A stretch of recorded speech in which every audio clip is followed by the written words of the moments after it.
My name is Sophie Sinclair. I'm 34 years old, and I'm a pediatric nurse. The one they page when everything goes wrong at 3 in the morning. Last spring, at my parents' 40th anniversary dinner, my sister slid a bread basket in front of my 7-year-old while her kids cut into steaks, and my dad told me I should have packed him something. I just smiled and said, "Noted." Then the waiter came back to our table and I stood up and made a small announcement that ended 40 years of family arithmetic. But that dinner was only the beginning. What I found in the weeks after, buried in a mortgage file and in a green cloth ledger at the back of my father's desk, made that bread basket look like a kindness, and what I did about it cost me every seat at that table. I would do it again tomorrow. Welcome back to Calm Drama Stories, where quiet people finally stop paying for everyone else's dinner and family secrets get read out in full. If you have ever been the one who always covers the check, this story is for you. Drop a comment below and be sure to subscribe. Harlan's Chop House is the kind of place Millbrook saves for graduations and funerals with good insurance, white tablecloths, jazz turned down low. My sister Madison had booked the long table by the fireplace for our parents' 40th anniversary, and she'd called ahead that afternoon to pre-order for everyone. The food arrived like a parade. A ribeye for Harper, who is 8. A ribeye for Brody, who is 5 and eats mostly beige food. A lobster tail for her husband Travis, who tapped his new watch against the table while he waited. The steaks at Harlan's run $120 a plate, which meant my nephew was about to ignore a piece of meat worth more than my first car payment. Then the parade stopped. Nothing landed in front of Caleb. My son sat there with his hands in his lap, looking at the empty space where a plate should be. Madison didn't even pause her conversation. "Oh, we didn't order for your son," she said, and slid the bread basket toward him like she was doing us a favor. "The kids' menu here is sad. Trust me." My mother studied her wine. My father cut into his steak and, without looking up, added, "You should have packed him something." Caleb took one dinner roll and held it with both hands, careful, the way kids do when they're trying not to take up space. 7 years old, and he already knew his portion in this family. I felt something in my chest go very quiet and very cold, the way it does at work right before I start giving orders. I smiled at my sister. I smiled at my father. "Noted," I said. Then I raised my hand, flagged down our waiter, and asked him one question that changed the temperature of the whole table. "Are you still serving the full menu?" I asked. The waiter said yes. I ordered my son the ribeye, medium, with mashed potatoes, and the biggest chocolate dessert on the menu. "On a separate check, please, just his and mine." The table went still in that particular way my family goes still, like a machine waiting to see if it needs to correct something. My mother leaned toward me, voice soft as frosting. "Sweetheart, you'll split the main bill with Travis, won't you? Your father's on a fixed income." And there it was. Here's what you need to know about my family's dinners. For 3 years, every one of them had been billed as Dad's treat. And for 3 years, when the check came, my father would pat his jacket, my mother would murmur about his heart, and the bill would drift down the table to me and Travis. Then Travis started forgetting his wallet. Not every time. Just often enough that I stopped being surprised. I had done the math on the drive over, actually. Birthdays, Easters, 2 anniversaries, a christening. I had been quietly buying this family's celebration since Caleb was in kindergarten. So when the waiter brought Caleb's steak and set it down in front of my boy, who looked up at me like I'd pulled off a magic trick, I stood up. Not fast. Not loud. I'm a nurse. I don't do scenes. I do announcements. "Caleb and I are going to finish our dinner," I said. "I'm paying our check. Just ours. And effective tonight, the family bank is closed." My mother's mouth opened. Madison laughed, one sharp note waiting for the punchline. There wasn't one. Caleb ate every bite of that steak and most of the dessert, and I drank my coffee slowly, because we were not going to be rushed. Then I put cash on our check, tipped the waiter well, took my son's hand, and walked out past 40 years of marriage and $120 steaks. Driving home, I honestly believed that dinner was the worst thing my family had ever done to me. I was off by $9,400. Let me back up and tell you who I am, because it matters. I work nights on the pediatric floor at St. Luke's in Millbrook, Ohio. I've been peed on by toddlers with better manners than my brother-in-law. Calm isn't my personality. It's my job requirement. Caleb's father left when Caleb was 2. He left quietly, which was the most considerate thing he ever did, and I've raised my son alone in a 2-bedroom apartment 15 minutes from my parents' house. Self-made isn't a brag when you're a single mother, it's just the schedule. And here is what the schedule included. 4 years ago, my father had bypass surgery. I slept in a hospital chair for a week, and when he came home, I started sending my parents $400 a month for his medications. Nobody asked me to stop, so it never stopped. 3 years ago, in a hospital hallway, my mother pressed a pen into my hand and asked me to co-sign Madison's SUV, $38,000. It's only a formality, Sophie. Madison will pay every cent. And for 2 years, Madison actually did. I want to be clear about something, because I know how this sounds. I was not a doormat. I said no to plenty.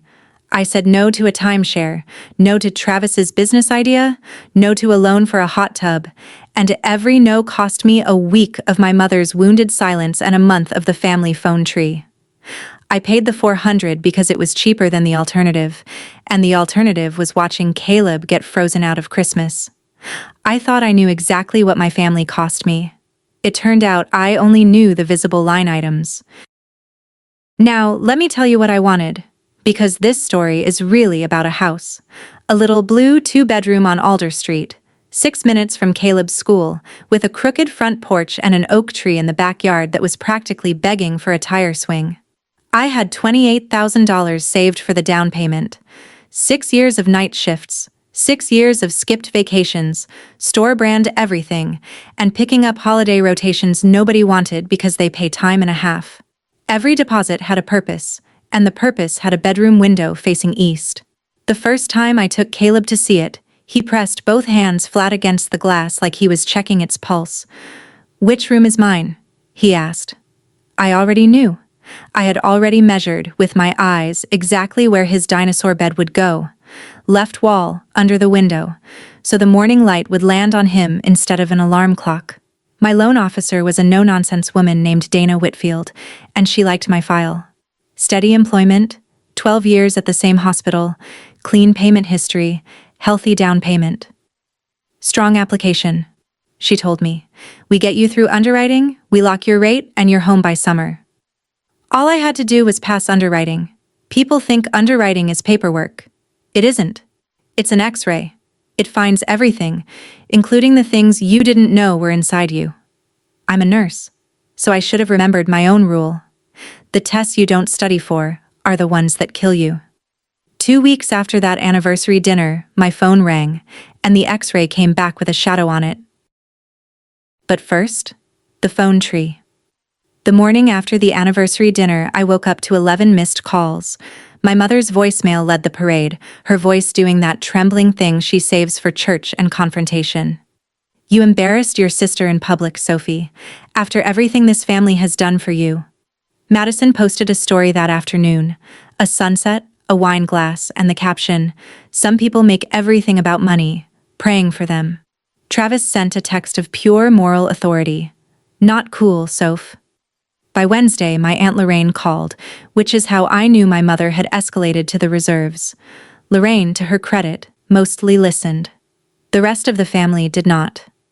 I know how this system works because I've watched it my whole life. In our family, I was never a person who got hurt. I was a patient who had stopped taking her medication, and everyone had been deputized to call me back into treatment.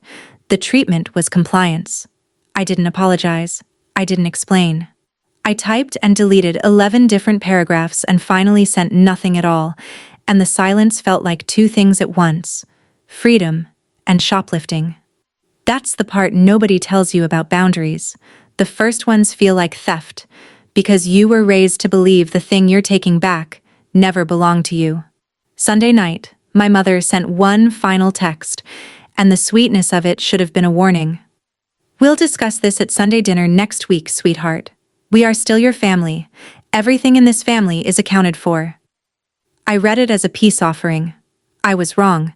It was an accounting term, and my mother has never once used an accounting term loosely. I went to that Sunday dinner because Caleb asked to see his grandpa, and because I don't hide from rooms. We were barely through the green beans when Madison unveiled what she called an opportunity. Harper had been accepted to Brookfield Academy, a private school with a crest and a waiting list, and the deposit was $4,000, due Friday. She looked at me the way you look at a vending machine. "You're her only aunt, Sophie." I set down my fork. "No." That was the whole sentence. I've learned not to attach an essay to it, because essays are just handles for other people to grab. The air in the dining room turned to glass. My father pushed back his chair and went out to the porch. Brody asked if anyone was going to eat the last roll, which honestly was the sanest question asked all night. My mother stood, smoothed her skirt, and asked me to help her in the kitchen, which in our house is not a request. She ran the water so no one would hear, and what she said next, she said gently. "The way you explain rules to a slow child. Every family runs on contributions, Sophie. Madison contributes the shine, the grandchildren, the holidays, the family we show the world. You contribute the steady. That is the order of things, and you have always been so good at it." I looked at my mother and understood she wasn't being cruel. She was reading me my job description. On the drive home, my phone lit up with Dana Whitfield's number and my stomach dropped before I even answered, because loan officers do not call at 7 on a Sunday evening with good news. "Sophie," she said, "we need to talk about your credit file. Can you come in tomorrow?" Dana's office smelled like burnt coffee and printer toner, and she didn't waste either of our time. "Underwriting flagged 2 items," she said, and turned her monitor toward me. "Flag 1, I already half expected, though seeing it still made my ears ring. The SUV I co-signed for Madison was 90 days past due. She had stopped paying in the winter, around the time I'd later realize that Travis's watch got an upgrade. And every missed month had landed on my credit like a dropped tray. My score, the one I'd spent 12 years keeping spotless, had a dent in it the size of a $38,000 truck. "Okay," I said, writing it down. Because writing things down is how I stay calm. "That one I can explain. What's the second flag?" Dana clicked once. "The visa ending in 4417. The balance is $9,400, but the payment history is actually perfect. We just need to document it." I looked at the screen. I looked at her. "Dana, I don't have a visa." The room got very quiet. She scrolled up, slowly. "The way you turn over a card you already suspect is bad. Account opened 4 years ago. Billing address: 1414 Fairground Road. My parents' house. Balance: $9,400. Minimum payment made on time, every single month, for 4 years. Never late, never flagged, never once mailed to me. Somebody had opened a credit card in my name, and then, this is the part that still gets me, somebody had protected it. Faithfully. The way you maintain a machine you plan to keep using." Dana folded her hands and asked the gentlest brutal question I've ever heard. "Sophie, whose handwriting would be on that application?" I didn't answer. I was staring at the open date. The card was born the same month as my father's bypass surgery, the same month I was sleeping in a hospital chair holding my mother's hand. That night I worked a full shift, because sick kids don't care about your family drama, and there's a mercy in that. Then I came home, poured coffee at 1 in the morning, and pulled my credit reports from all 3 bureaus. Nurses chart before they diagnose. You write down what is true, in order, before you let yourself decide what it means. So I charted. The visa ending in 4417 was opened online, 4 Aprils ago. The email on the account was a string of letters I'd never seen, but the recovery phone number was my parents' landline, the same number I'd memorized in 2nd grade. Then came the transaction history, 4 years of it, and reading it was like watching someone else live a comfortable little life wearing my name. The pharmacy on Route 9, the grocery store. My mother's salon, every 5 weeks, regular as a tide. And Harlan's Chop House. Again and again, Harlan's Chop House. Birthdays, Easter.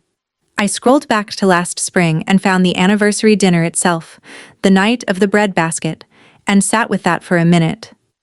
My nephew's $120 steak, the one carved in front of my hungry son, had very possibly been charged to a card wearing my name. My father patting his jacket.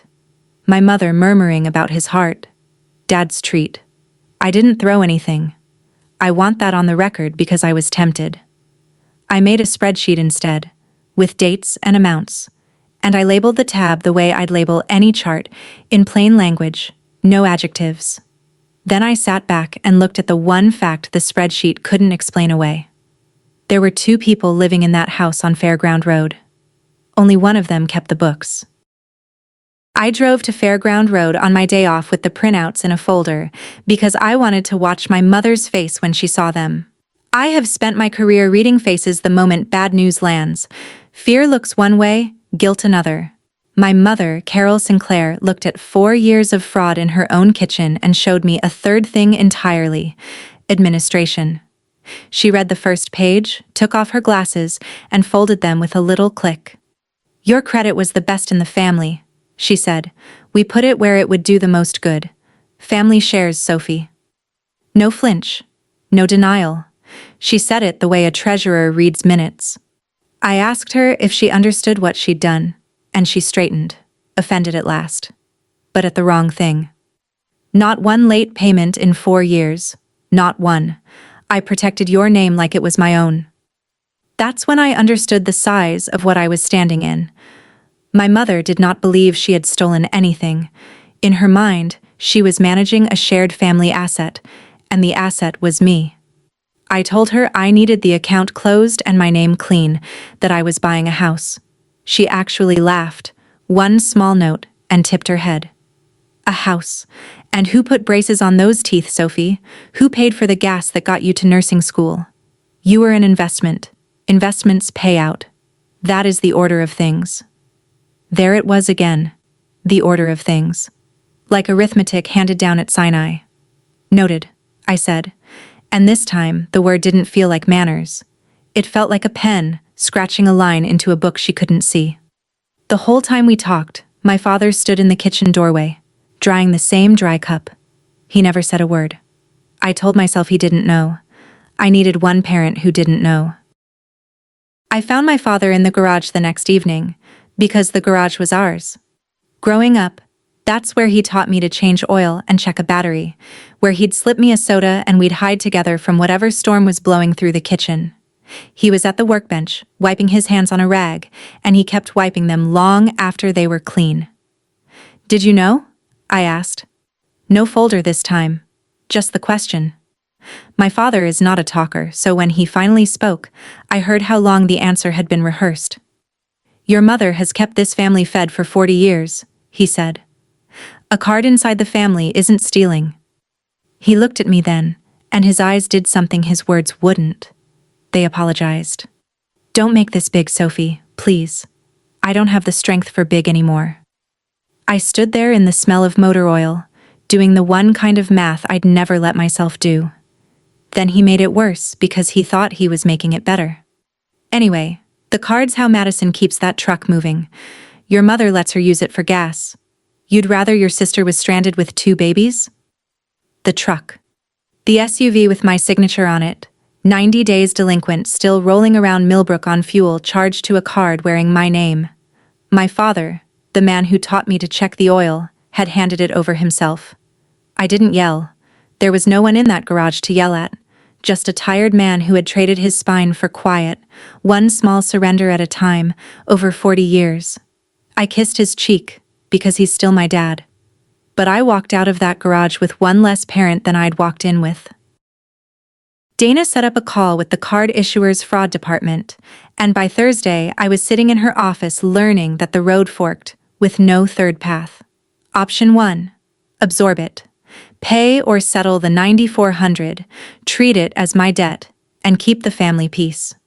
But the balance would sit in my debt-to-income ratio like a stone, my score would need months to heal, and my rate lock, 60 days, starting that Friday, would expire long before I did. The blue house would go back on the market, and some other family's kid would get the east-facing window. Option 2. Call it what it was. File a formal identity theft report, sign a notarized affidavit, and open a police report. The issuer would suspend the disputed balance from my liability and send documentation my underwriter could accept. The house stays possible. The timeline holds. There was just one line item in option 2 that wasn't money. The affidavit requires you to name the person who used your information, not a family member. A name. Dana slid the packet across the desk and said the truest sentence I heard that whole year. Fraud isn't fraud until you're willing to name the person who did it.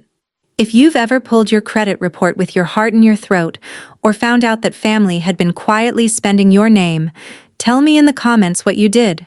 I read everyone. And if you're still here, subscribe, because the dinner where everything finally ended is coming, and I want you sitting next to me for it.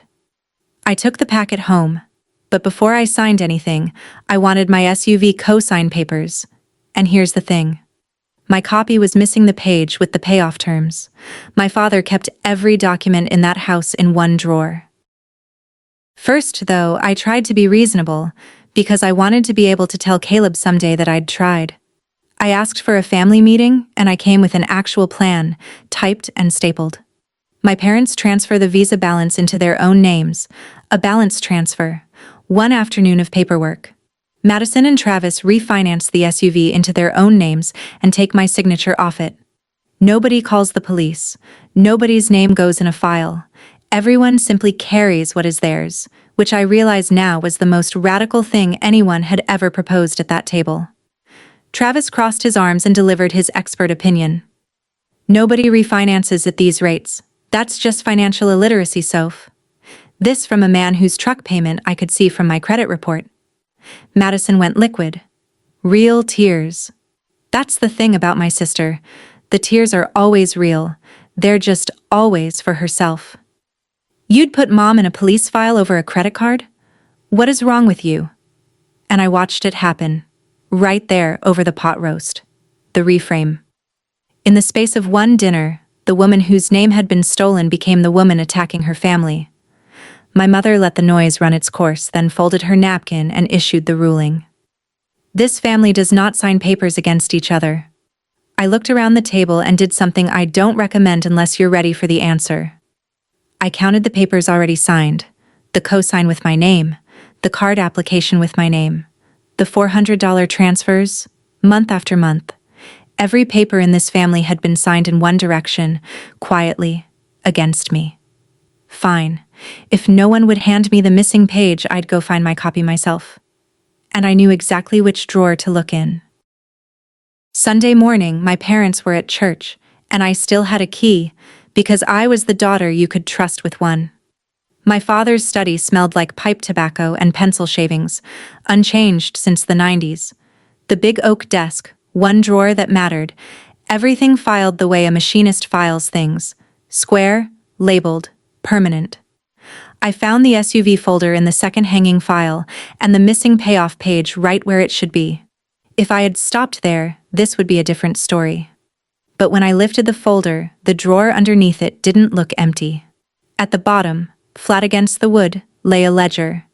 Green cloth cover, corners worn soft, the kind they sold at the 5 and dime when I was a kid. A strip of masking tape across the front, and on it, in my mother's upright hand, a single word. Household. I want to tell you I hesitated. I didn't. I opened it, and my whole childhood was inside, itemized. The first page was dated the year I turned 12. Left column, expenses. Right column, a heading in careful capitals. Owed. S braces, $3,200. Prom dress, $180. Driving lessons, $240. Nursing school gas money, $35 a week, with a narrow little column running down the margin, 5%. My mother had been charging me interest before I was old enough to vote, and then the pages marked paid, and God, the things that counted as payment. Every summer I babysat Madison, logged like invoices. The paychecks from my first job at the pharmacy, the ones Mom said she'd hold for me, signed over and entered, line by line. I flipped forward, years falling past my thumb to the tabs near the back, and found Madison's pages. Cheer camp, a wedding dress, the down payment on their first apartment. Next to every entry where my pages had amounts owed, hers had a single word, written in my mother's pretty slant, gift.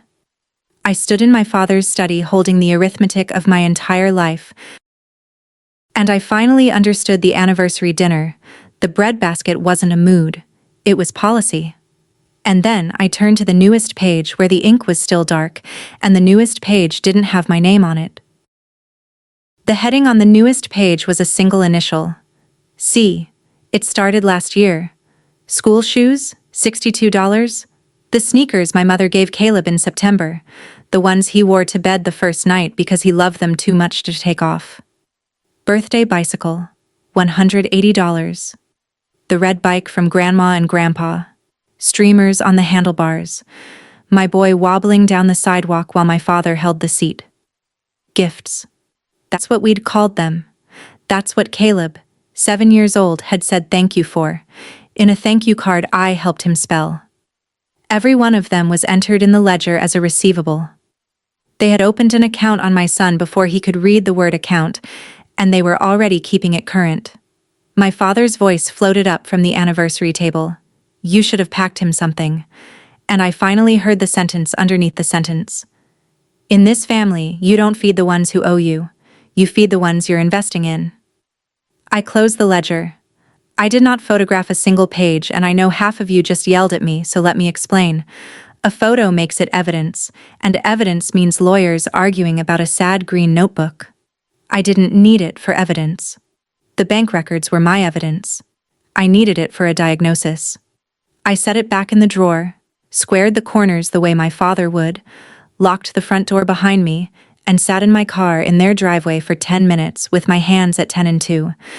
There were no tears in that driveway. Nurses don't cry mid-shift. We plan treatment. I had spent 22 years trying to pay off a debt, and that afternoon I finally understood the design flaw I'd been living in. The debt was the point. It was never meant to be paid off. A paid-off daughter might leave. That night I called my Aunt Lorraine, my mother's cousin, the only relative who has never once asked me for money, which by then felt like a superpower. I asked her a question I'd never thought to ask in 34 years. What was my mother like as a girl? Lorraine was quiet long enough that I heard her television shut off. You found the book, didn't you? She said. Not a question. And then she told me about the jar. My grandmother, Eileen, kept a glass jar on the kitchen windowsill, the kind with a wire clamp. From the week my mother turned 16, half of every waitress paycheck went into that jar, every Friday, called rent. Her little brother paid nothing. When he turned 18, Eileen bought him a car outright, and my mother stood at the sink washing dishes she'd helped pay for while he honked the horn in the driveway. Your mama fed that jar until the week Eileen died, Lorraine said. The better part of 40 years, one envelope at a time. Never missed, never thanked. I sat with my coffee going cold, watching my own kitchen window like the jar might materialize on the sill. She didn't invent that arithmetic, honey, Lorraine said. She inherited it. Then she said the thing I've kept in my pocket ever since, the way you keep a stone. But inheriting a knife don't mean you have to pass it on point first. I almost felt sorry for my mother that night. I'm telling you honestly, I sat in the dark and I almost made it all the way to sorry. Then I remembered whose name was on the newest page of her ledger, written in fresh ink, in that same careful hand. Sorry could wait. My son could not. Monday morning, before my shift, I did 3 things in 1 hour at my kitchen table, and any one of them could never be undone. I canceled the $400 monthly transfer, 4 years old, faithful as a church bell, dead with 2 clicks. I froze my credit at all 3 bureaus so that no one on this earth could open anything new wearing my name. and I filed the formal dispute on the visa ending in 4417, which set a machine in motion that no family meeting could switch off. Because here's what I knew from Dana. Once a dispute is filed, the issuer sends written notice to the address on the account. Not to me, to the address on the account. 1414 Fairground Road. I didn't send my family a letter. I let the bank do it. Banks don't soften their fonts. Then I went to work and ran a normal shift, and I want you to know my hands were steady. Because this is the thing about finally acting. The shaking is all in the before. 3 days later, the $400 didn't land in my mother's account for the first time in 4 years, and my phone lit up like a monitor. You forgot Dad's medication transfer, sweetheart? I hadn't forgotten. I'd remembered, for the first time, that my father has a pension, a paid-off house, and a wife with a genius for arithmetic. I set the phone face down and let the silence do the talking. It was the same silence I'd practiced after the anniversary dinner, but it had changed jobs. It wasn't guilt anymore. It was policy. Saturday morning at 8, my doorbell rang. Through the peephole, on my welcome mat, stood my mother, holding a white envelope like a summons. I opened the door, but not the chain latch conversation my mother wanted. She held up the envelope, the bank's dispute notice, already opened, already read. Her voice had lost the frosting. You reported your own mother. I kept mine level, nurse flat. I reported a card I never opened. The bank decided who that involved.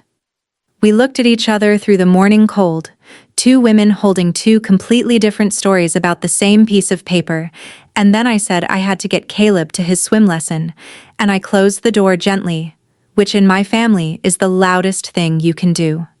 The counterattack took about 2 days to organize, which honestly, for my mother, was slow. The family group chat lit up in waves. In her version, I was drowning in stress, raising a boy alone, confused about accounts I'd surely agreed to years ago and forgotten. The word paranoid was typed by a cousin and not retracted. Her church circle heard she was being persecuted by an ungrateful daughter. 2 aunts went quiet on me. One uncle sent a thumbs up to something I can't unknow. But there was one message, late on the second night, from my cousin Danny, sent private. You okay? For what it's worth? I once watched your mom write down what people gave at Grandma Eileen's funeral, like in a book. I stared at that text for a long time, so other people had seen the arithmetic. They'd just never stood close enough to be entered in it. I didn't post my side. I didn't correct the record in the group chat. They could have my reputation for a season. They could not have my signature ever again. Then Tuesday, the collector called, and the number they dialed was the nurse's station.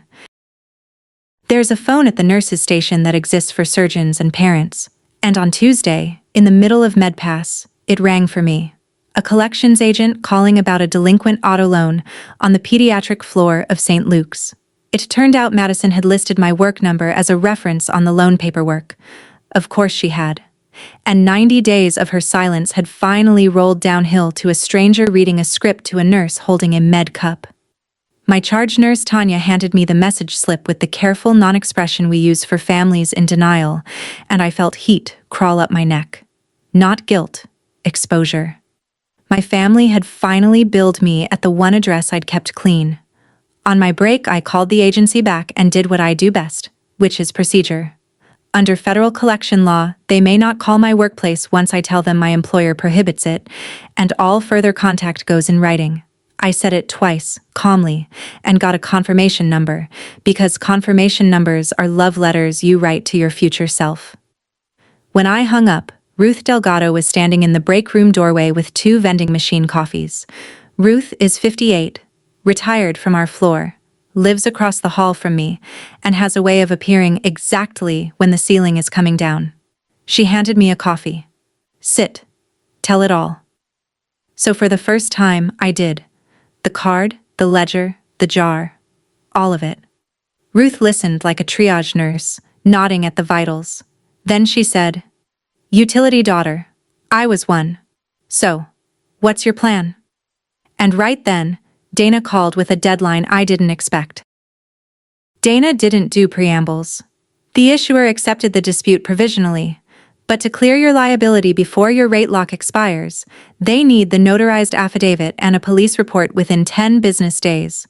No affidavit, the balance stays yours, your debt to income breaks, and we lose the house. I'm sorry to put it that way. I thanked her for putting it exactly that way. Then I drove to the Millbrook Police Department and sat across a desk from Detective Alan Marsh of the Financial Crimes Unit, a tired, decent man with reading glasses pushed up in his hair, and I asked him to tell me the truth about what a report would actually do. He did. A report isn't handcuffs, he said. In family cases, prosecutors rarely file unless the victim pushes hard. Mostly these end in restitution agreements, but I can't take a report against a family member. The name goes on the form. There it was, the whole machine, laid out on a government desk. To get my name back, I had to write down my mother's. Not shout it, not post it, just write it, in a small box, on a form, and mean it. Before you type, just pay it and keep the peace. And I know some of you are typing it. I want you to picture the newest page of that green ledger, the one with a 7-year-old's initial at the top. Peace that gets billed monthly isn't peace. It's a subscription. If you're with me, hit subscribe yourself. The free kind.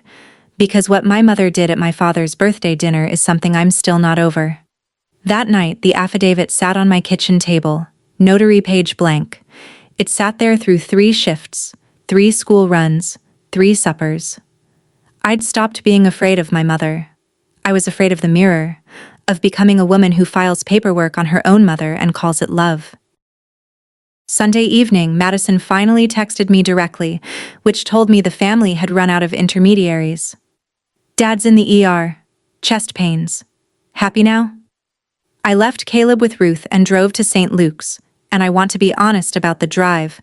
Half of me was a terrified daughter, and the other half was a nurse who had already noticed the timing. Both halves parked the car.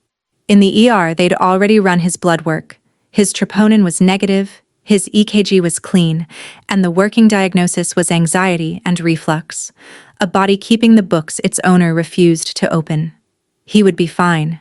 I stayed anyway, in the chair by his bed, because love doesn't wait for the test results to decide whether to show up. At 2 a.m, my father woke, found my wrist and held it, and in the hum of the monitors he finally talked.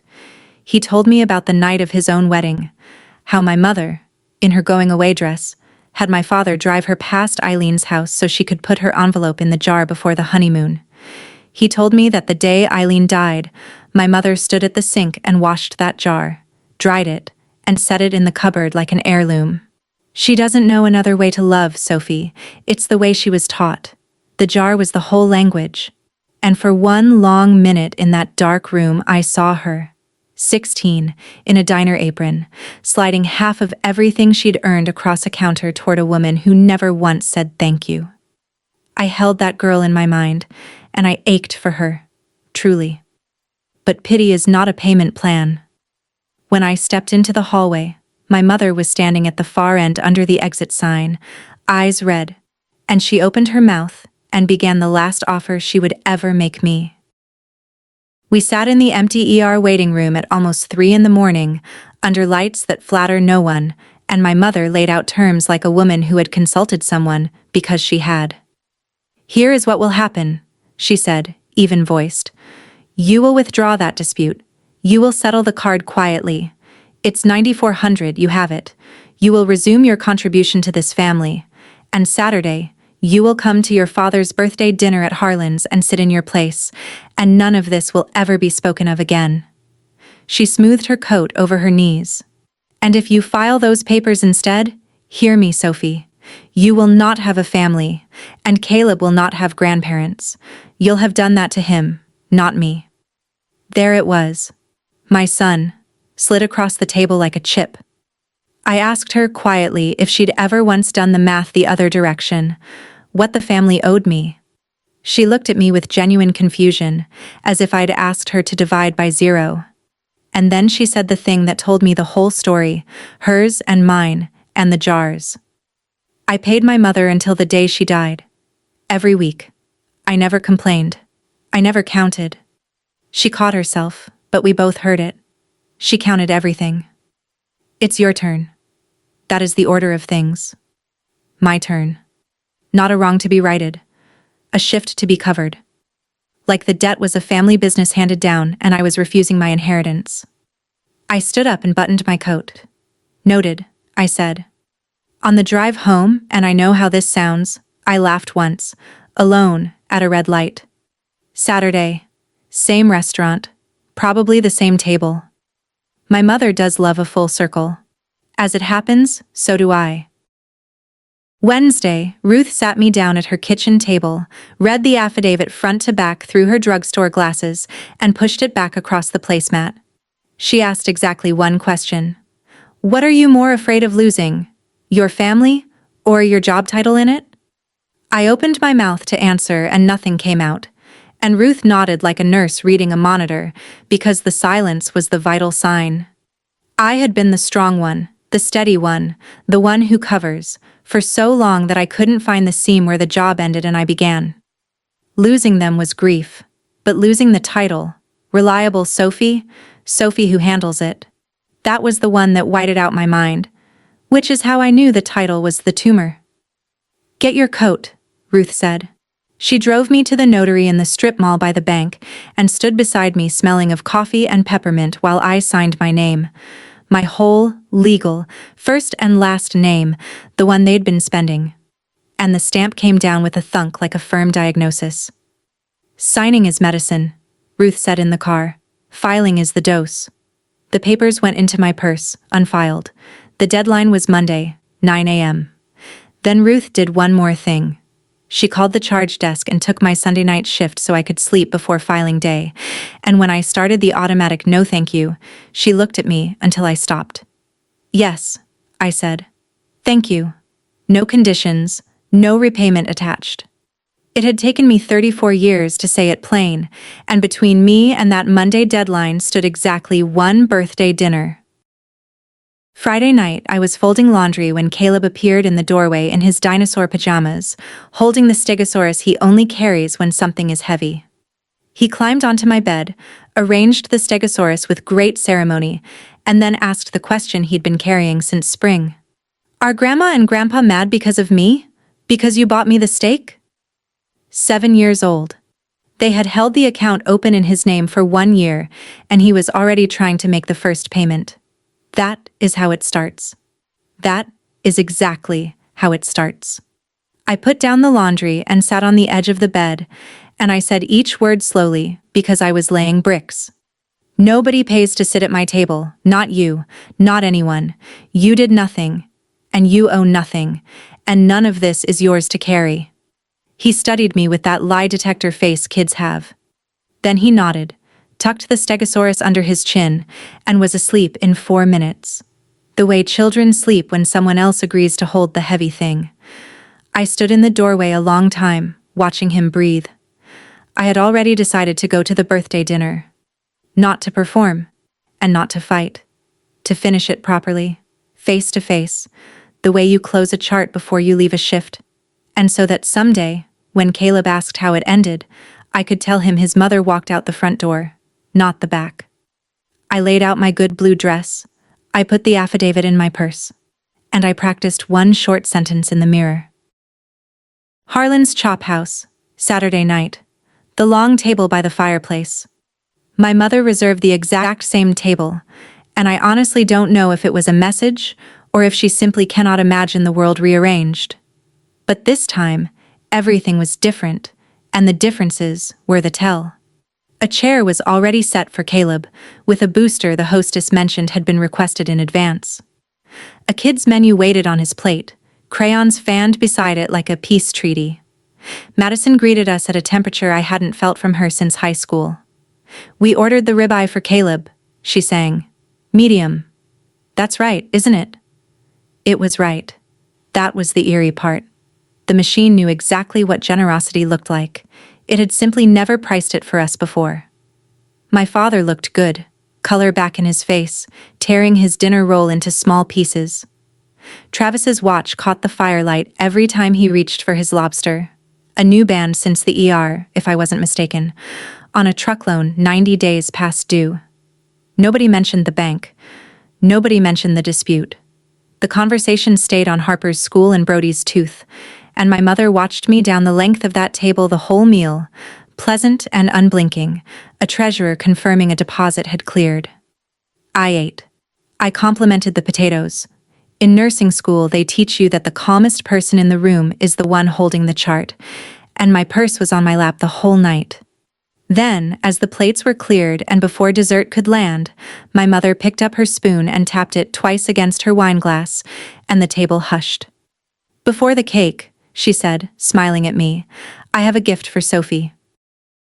The envelope was cream-colored, heavy stock, tied with a thin gold ribbon, and for one split second the child in me, the one who still hoped, thought, maybe it's an apology, maybe it's a check.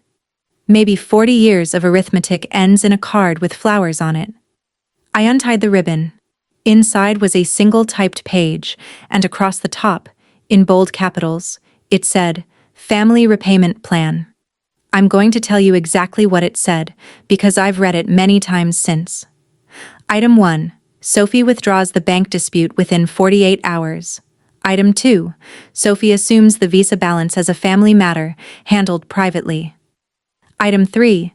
Sophie resumes monthly support, adjusted from $400 to $500 for cost of living. Item 4. And this is the one I want you to sit with.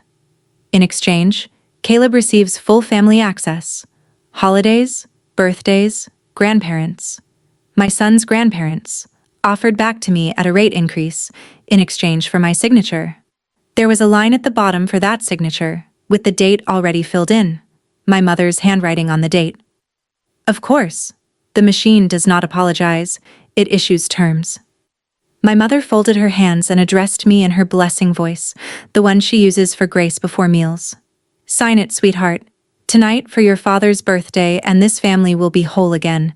Family means nobody counts what it costs." I want you to hold that sentence next to the green ledger with the 5% interest column, because I did. The greatest lie my mother ever told, and she told it as a toast.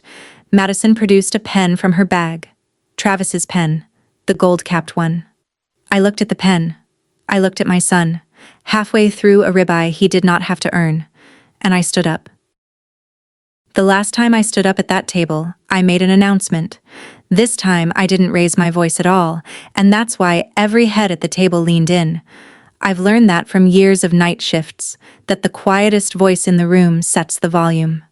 I looked only at my mother. "Before I answer, I want to tell you something I know," I said. "I know about the jar on Grandma Eileen's windowsill. I know half of every paycheck went into it from the time you were 16, every Friday, called rent. I know your brother got a car and you got the dishes. And I know you carried an envelope to that jar on the night of your own wedding."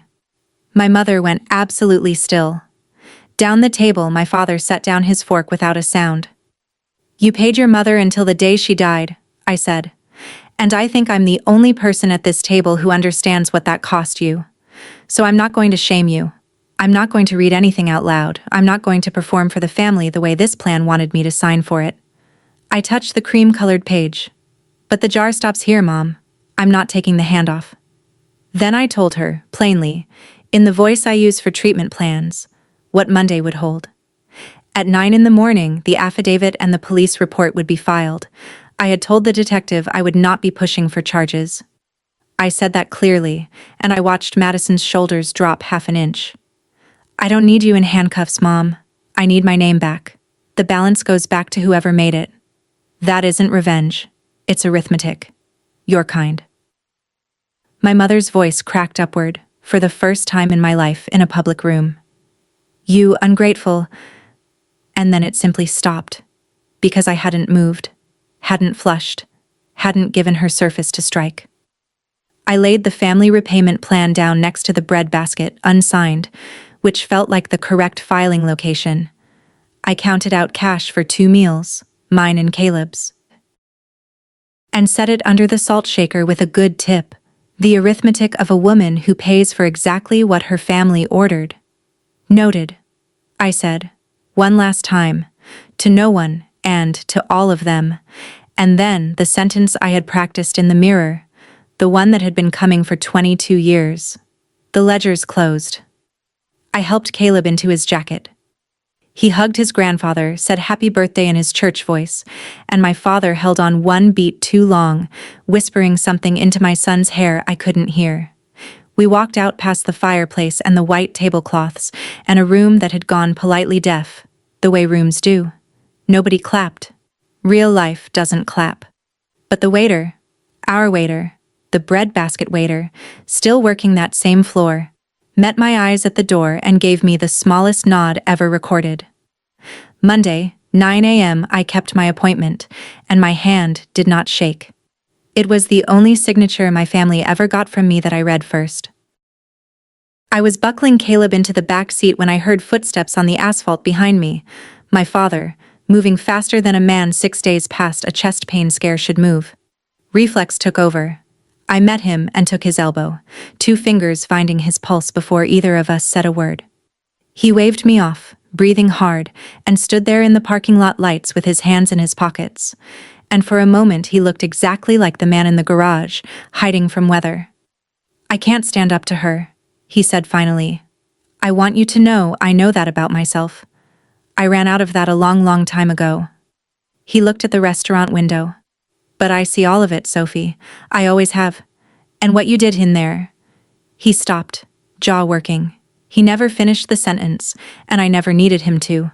It was the closest thing to a defense he had ever offered me, delivered 40 years late, in a parking lot, out of her earshot. And I decided to keep it anyway. Some people can only love you in the parking lot. Through the window, I watched my mother straighten her napkin, spine perfect, and turn to Madison. She said something brief. Madison went very still, the way I imagine I used to. Travis looked down at his watch. The seat I had just emptied was already being refilled, because the machine does not grieve, it restaffs. I drove us home past the dark shop windows of Millbrook, and my eyes stayed dry the whole way. I had done my grieving in pieces for years. That dinner was just the receipt. The week after I filed brought 2 phone calls. One I expected, and one I truly didn't. The first call came Wednesday, from Dana, and she was almost cheerful, which for Dana is a standing ovation. The issuer's letter was in my file. The disputed balance was suspended from my liability pending investigation. Underwriting had accepted the documentation with my written explanation of the cosign history, and the rate lock would hold. "Congratulations, Sophie," she said. "The blue house is yours to close on." I sat down on my kitchen floor with the phone against my ear and let myself feel it. All of it, for exactly 1 minute. Detective Marsh called that same week to confirm the report was in the system and told me what I'd already made peace with. Cases like this, inside families, almost always resolve in a restitution agreement, quietly, through lawyers. "No handcuffs," he said. "Paperwork." "Good," I told him. Some victories are paperwork. Those are the ones that hold. The second call was the one I didn't expect. Madison. No preamble, no tears, and for the first time in years, no performance. Her voice low and flat, like someone reading a lab result. "Mom says that since you've abandoned this family, I should start paying my share now." She used those words. My share. A pause. "Sophie, did you really see a book?"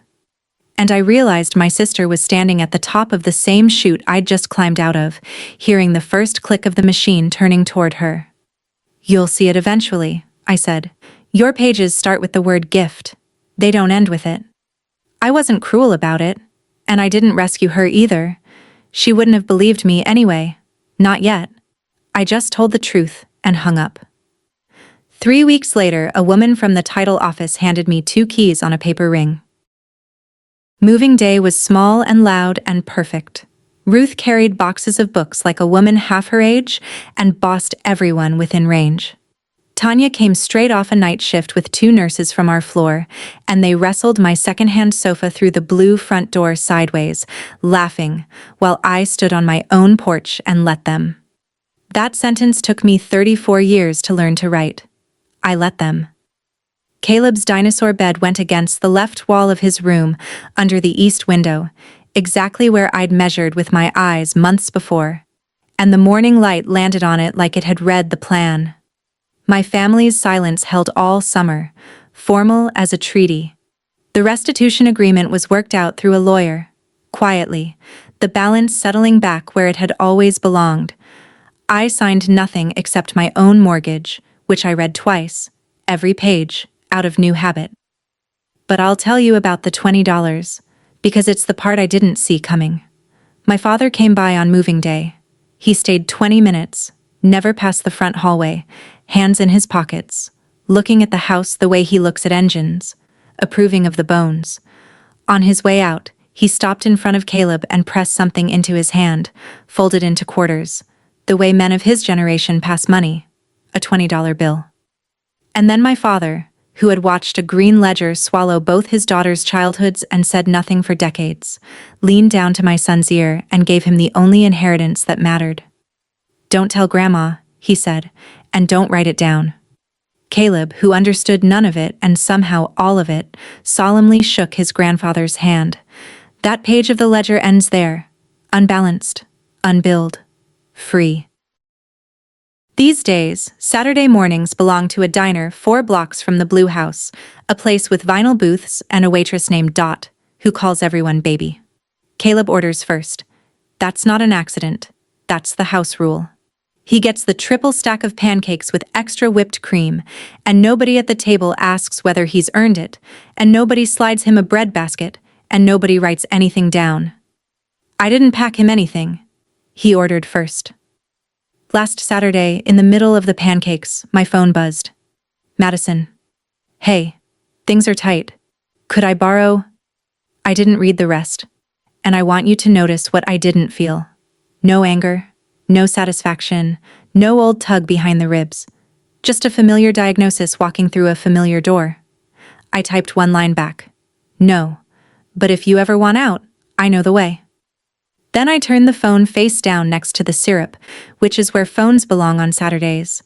Maybe she'll take me up on it someday. The machine is still running over on Fairground Road. Machines like that don't stop. They just restaff. But its oldest account is closed, and its newest one ends with a boy who will never know his shoes had a price tag in a green book. The check came to $23.40. I tipped like a woman who used to wait for permission. And then my son and I walked home. 4 blocks uphill, to a house that has never once billed us for the light. Here is the one thing I know now that I didn't know at that anniversary dinner. Love that keeps a ledger was never love. It was a loan, and the bravest thing you can do is close the book, pay for your own pancakes, and teach your child that a seat at the table is a birthright, not a bill. That's my story. 1 bread basket, 1 green ledger, 1 signature that gave me back my name. If this reminded you to pull your credit report or to stop paying rent on a seat at somebody's table, take it as your sign. Do it this week. Share this with the one person you know who always covers the check. Drop a comment, hit subscribe, and I'll see you in the next one.